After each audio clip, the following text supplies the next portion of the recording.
৩০ April পর্যন্ত চলবে ত্রয়োদশ জাতীয় সংসদের প্রথম অধিবেশন। তবে ঈদের আগে ১৫ই মার্চ শেষ অধিবেশন বসছে। এরপর ২৯শে মার্চ থেকে পুনরায় সংসদের অধিবেশন শুরু হবে। আজ সংসদের কার্য উপদেষ্টা কমিটির প্রথম বৈঠকে এ সিদ্ধান্ত নেওয়া হয়েছে।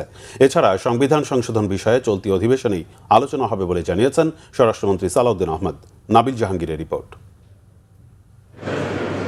শনিবার ত্রয়োদশ জাতীয় সংসদের কার্য উপদেষ্টা কমিটির প্রথম বৈঠক অনুষ্ঠিত হয়। স্পিকার হাফিজউদ্দিন আহমেদের সভাপতিত্বে প্রধানমন্ত্রী তারেক রহমান, বিরোধী দলীয় নেতা ডাক্তার শফিকুর রহমান সহ কমিটির সদস্যরা এতে অংশ নেন।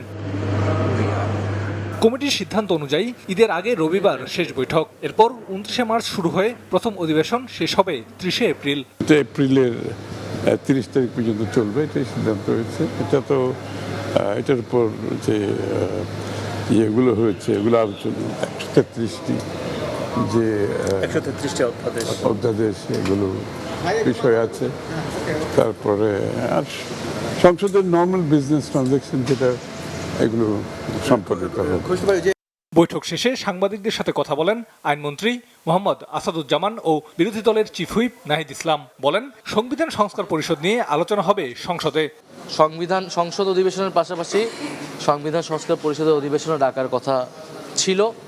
তো এখন সরকার দলের পক্ষ থেকে বলা হয়েছিল যে সংসদ শুরু হলে সংসদে এই বিষয়ে আলোচনা হবে। তো সেটা আমরা জানতে চাবো, সংসদে এটা আমরা জানতে চাবো। সরকার দলের বক্তব্যের প্রেক্ষিতে তারপরে আমরা আমাদের করণীয় ঠিক করব। এটা সংসদে বলবো বিএনপি কি ভাবছে, সংসদে আলোচনা হবে, সংসদ সমস্ত আলোচনা কেন্দ্রবিন্দু। স্বরাষ্ট্রমন্ত্রী সালাউদ্দিন আহমেদ জানিয়েছেন, অন্তর্বর্তী সরকারের ১৩৩টি অধ্যাদেশের বিষয়ে গঠিত কমিটির কার্যক্রমও শেষ হবে এই অধিবেশনেই।